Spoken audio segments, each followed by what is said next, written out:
نحمده ونصلي ونسلم على سيدنا ومولانا رسوله النبي الأمين المتين الحنين الكريم الرؤوف الرحيم.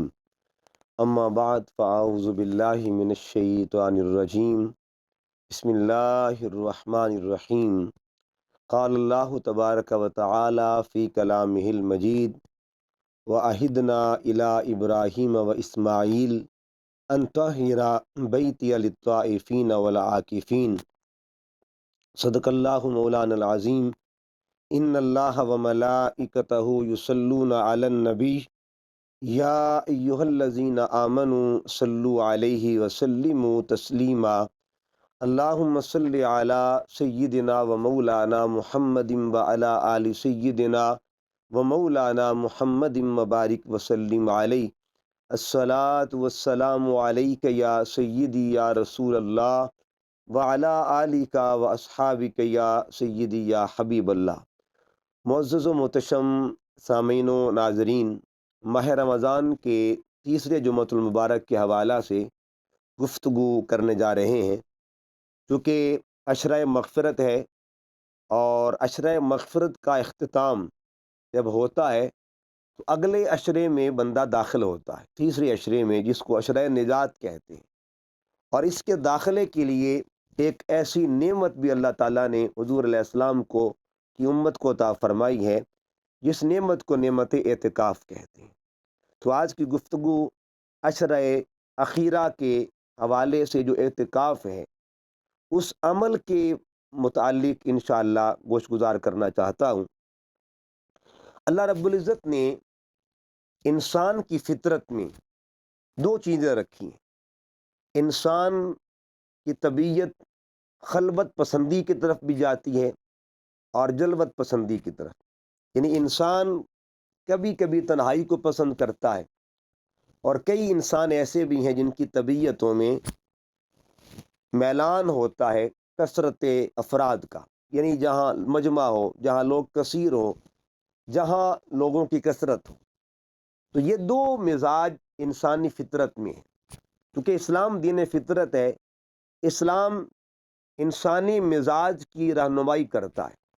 اگر انسان خلوت پسند ہو تو اسلام وہ ذوق بھی عطا کرتا ہے، اگر انسان جلوت پسند ہو تو اسلام وہ ذوق بھی عطا کرتا ہے. قرآن مجید کی روشنی میں اللہ رب العزت نے دونوں کا ذکر فرمایا ہے. اور جب ہم انبیاء کرام کی مبارک زندگیوں کو دیکھتے ہیں تو یہ دونوں چیزیں پائی جاتی ہیں.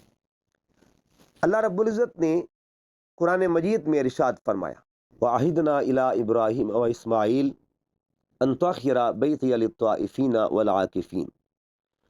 اس آیت کریمہ میں اللہ رب العزت نے حضرت ابراہیم اور حضرت اسماعیل علیہ السلام ان سے عہد لیا، اور اس کا ذکر یوں فرمایا کہ ہم نے ابراہیم و اسماعیل سے عہد لیا ان طاہرا بیتیا، کہ وہ دونوں میرے گھر کو صاف کریں، للطائفین طواف کرنے والوں کے لیے، والعاکفین اور اعتکاف کرنے والوں کے لیے.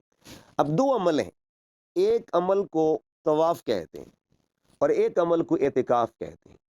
طواف کا اشارہ جلوت کی جانب ہے، یہاں وہاں کثرت افراد ہوتی ہے، اور اعتکاف کا جو اشارہ ہے وہ خلوت کی جانب ہے. یہ دونوں انسانی مزاج کا حصہ ہے. اللہ رب العزت نے دو چیزوں کا ذکر کیا، ایک میں جلوت کا ظاہر کیا اور ایک میں خلوت کو ظاہر فرمایا. اسی طرح اگر ہم انسانی زندگی کی ابتدا کو دیکھتے ہیں، اللہ رب العزت نے انسان کی زندگی کی ابتدا جن ہستیوں سے کی وہ دو شخصیات ہیں. ایک شخصیت کو حضرت آدم کہتے ہیں اور دوسری شخصیت کو اماں حوا کہا جاتا ہے. یہ دونوں شخصیات جنت میں قیام پذیر تھیں. حضرت آدم بھی جنت میں، حضرت اماں حوا بھی جنت میں.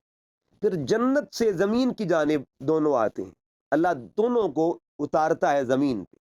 حضرت آدم علیہ السلام کو اللہ نے سری لنکا کی زمین پہ اتارا، اور اسی طرح حضرت حوا کو جدہ میں اتارا. پھر جب یہ دونوں ہستیاں اترتی ہیں 300 سال تک تقریباً یہ دونوں جدا رہے، حضرت آدم علیحدہ، حضرت حوا علیحدہ، یعنی خلوت میں، تنہائی میں.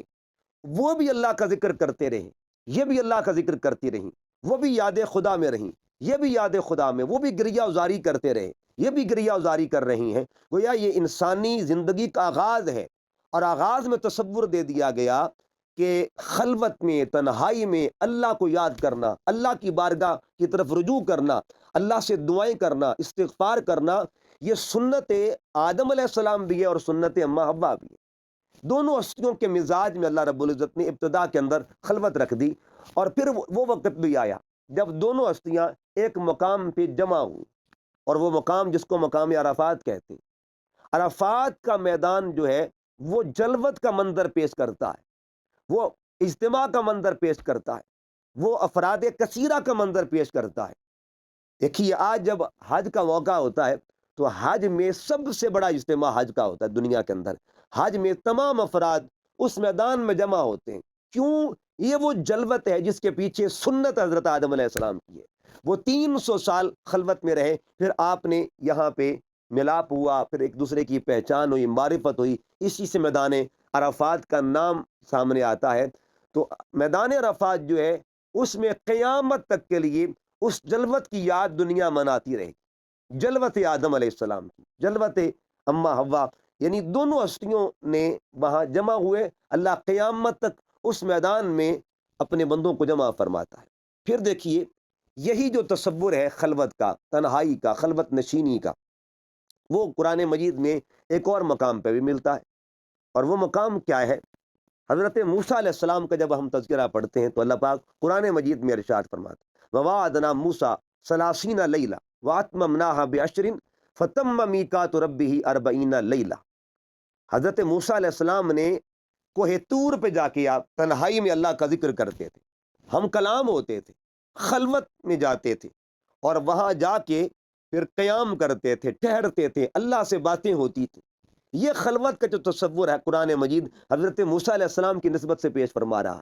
اب وہاں رہے، اور پھر اللہ پاک قرآن پاک میں فرماتا ہے کہ پھر ایک وقت ایسا بھی آیا جب 30 دن کا ارادہ لے کے آئے، پھر 40 دن، یعنی 10 دن اور بڑھ گئے، تو 40 دن آپ نے خلوت نشینی وہاں پہ فرمائی، 40 دن آپ نے وہاں پہ تنہائی میں اس کو یاد کیا، اپنے مالک کو یاد کیا، اپنے رب کو یاد فرمایا۔ تو یہ تصور قرآن دے رہا ہے کہ مزاج پیغمبر میں یہ سنت بھی شامل ہے، تاکہ کوئی بندہ اگر تنہائی میں بیٹھ کے اللہ کی یاد کرنا چاہے، اللہ کو پکارنا چاہے، تو یہ تنہائی میں بیٹھ کر یاد خدا بھی سنت انبیاء بن جائے۔ پھر دیکھیے قرآن مجید میں ایک اور ذکر ہے، اور وہ ذکر ہے حجرہ مریم کا۔ حضرت مریم علیہ السلام، ان کا تذکرہ سورہ آل عمران میں آتا ہے کہ حضرت مریم کو بھی اللہ پاک نے خلوت گاہ عطا فرمائی، ایک حجرہ عطا کیا، جس حجرے میں وہ اللہ کی یاد کرتی تھی، اللہ کی بندگی کرتی تھی، اللہ کا ذکر کرتی تھی، اس کی بارگاہ میں مناجات کرتی تھی، اس کی بارگاہ میں گریہ وزاری فرماتی تھی۔ تو آج بھی قرآن مجید جب ہم تلاوت کرتے ہیں، اس خلوت یعنی خلوت گاہ کا ذکر آتا ہے، اس کا تذکرہ آتا ہے۔ حضرت مریم وہاں اللہ کی بندگی کرتی تھی، اس خلوت گاہ کو اللہ پاک نے اتنا مقبول بنا دیا، پھر اس کی برکات کا بھی ذکر ہے۔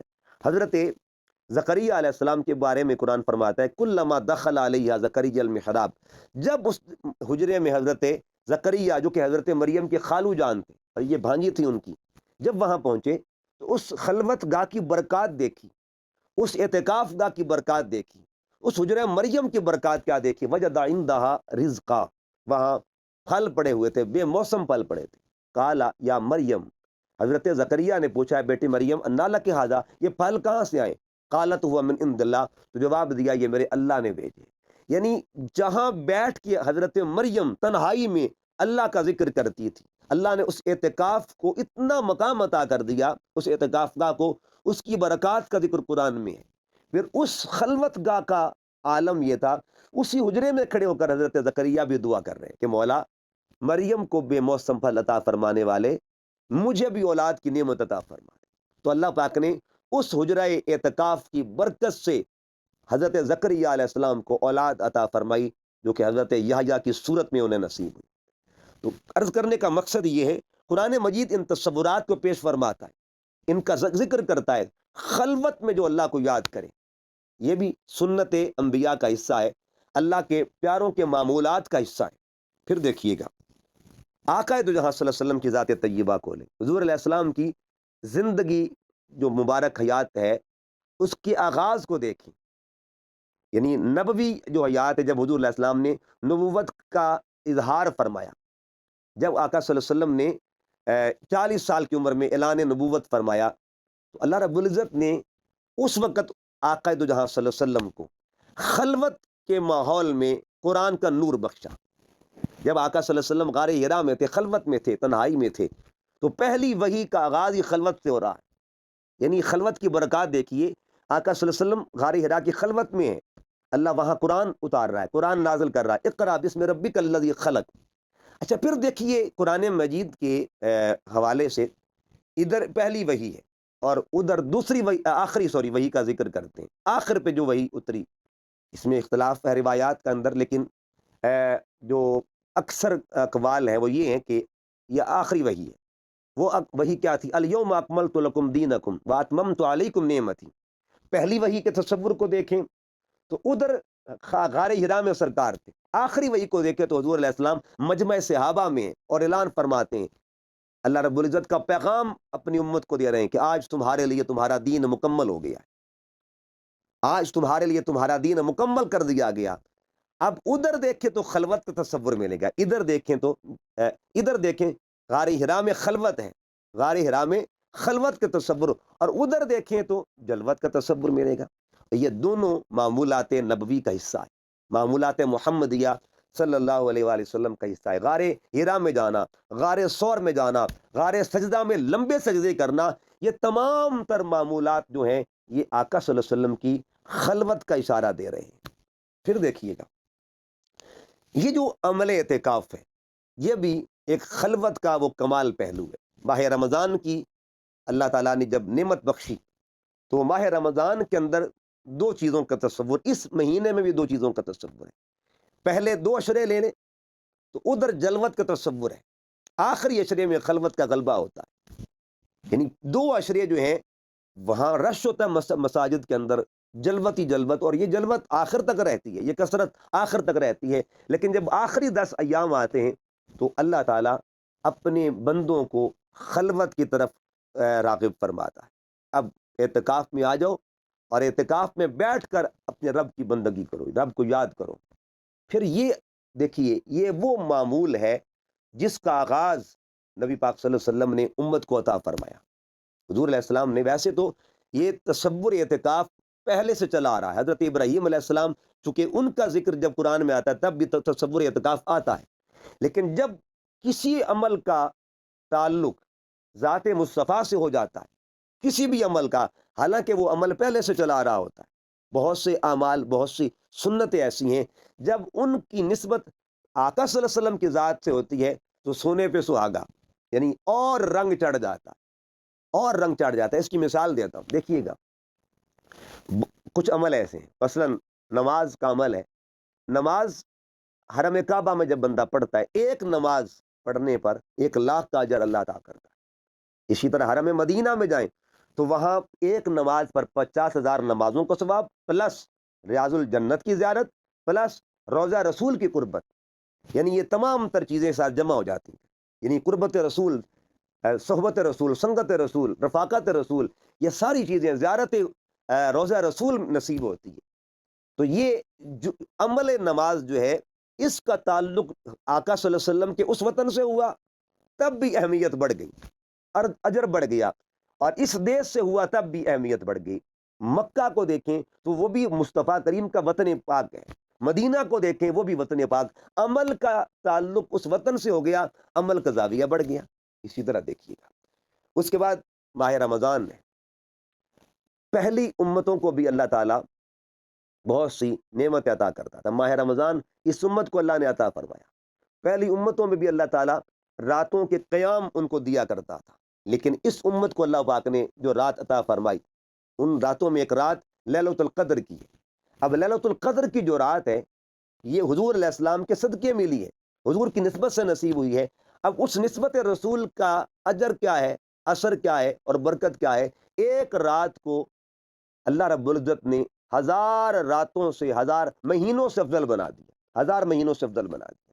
تو کہنے کا مقصد یہ ہے اللہ رب العزت محبوب علیہ السلام کی نسبت سے عمل کو عروج عطا فرما دیتا ہے، جس عمل کا تعلق سرکار سے ہو جائے اس عمل کے پھر زاویے بدل جاتے ہیں، کثرت اجر میں بدل جاتے ہیں۔ اب اسی چیز کو لیں، اعتکاف کو لے لیں۔ اعتکاف پہلے انبیاء بھی کرتے آ رہے تھے، جس طرح میں نے مثالیں پیش کی، خلوت میں اللہ کے نبی جاتے تھے، اعتکاف کرتے تھے، اس کی یاد میں خلوت نشین ہوتے تھے۔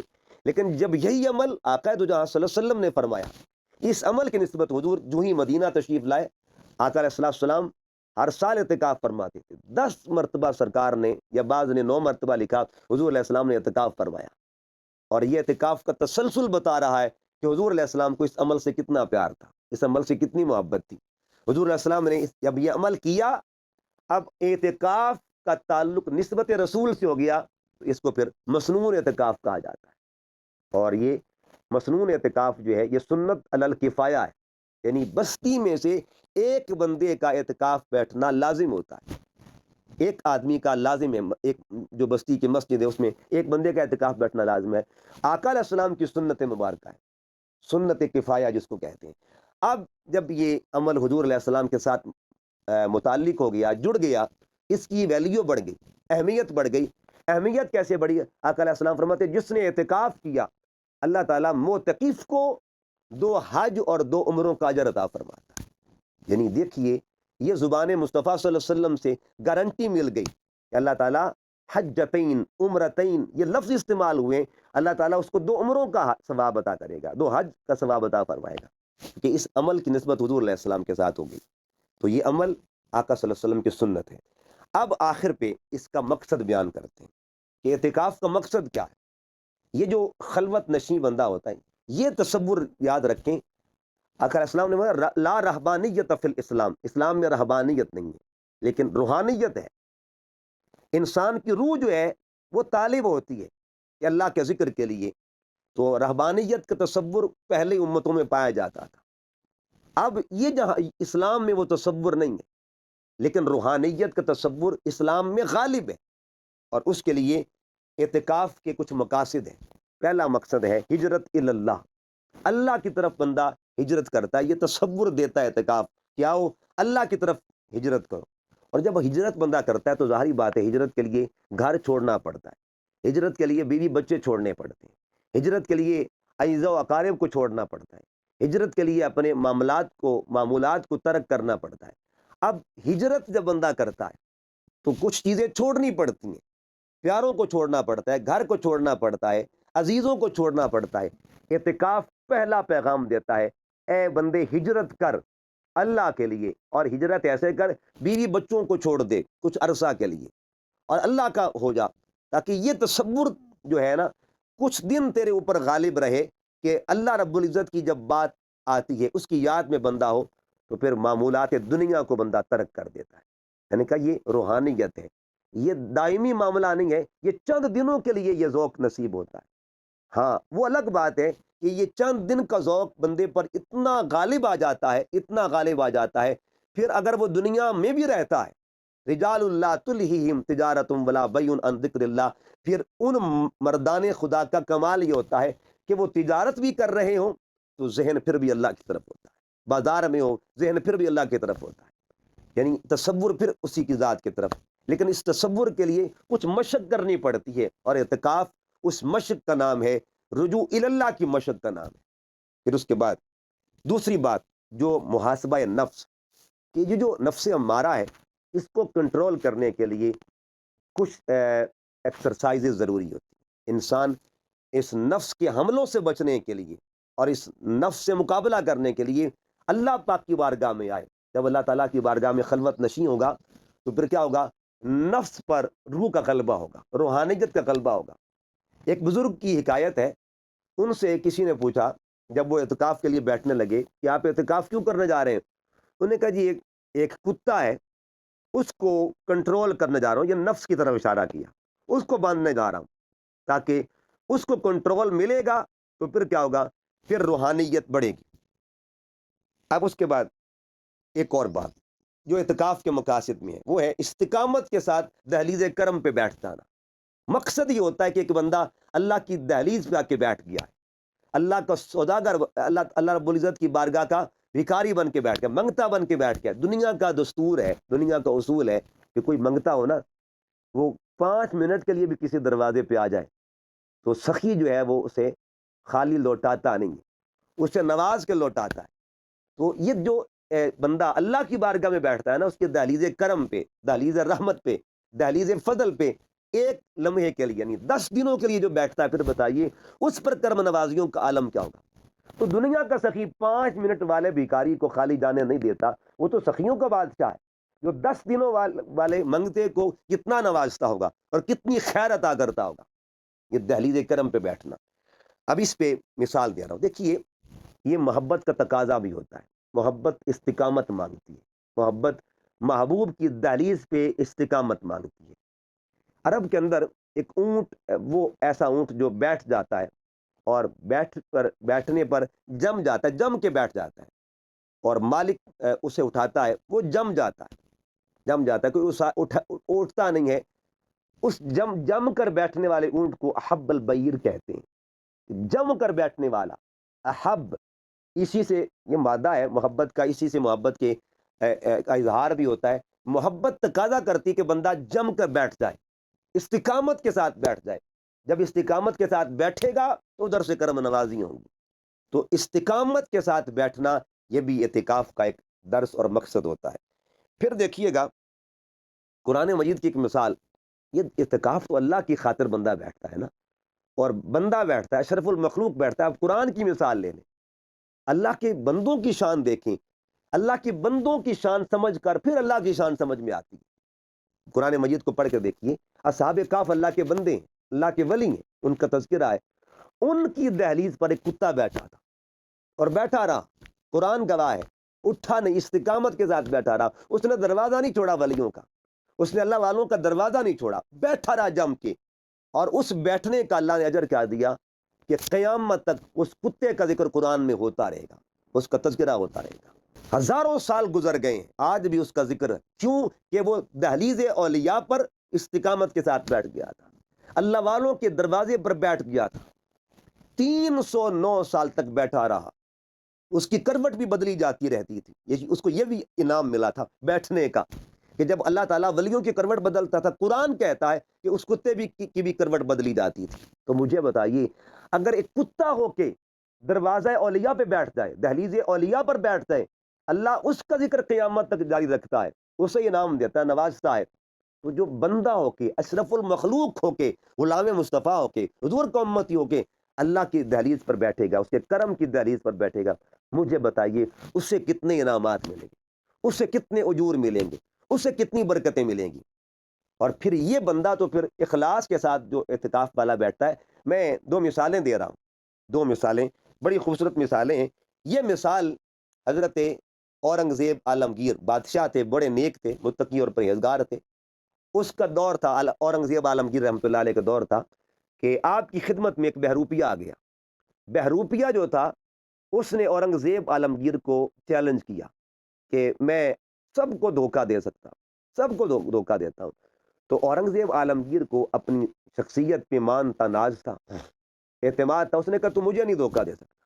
بہرحال پہلی مرتبہ اورنگزیب نے بھرتیوں کا اعلان کیا کہ نئے فوجی بھرتی کی جائیں گے، تو وہ بھی امیدواروں میں آ گیا۔ جب امیدواروں میں آیا، اس کا نمبر آیا، تو اورنگزیب نے اسے پہچان لیا اور اسے آنے جانے کا کرایہ بھی دے دیا کہ تو آیا ہے محنت کر کے، واپس چلا جا۔ واپس چلا گیا۔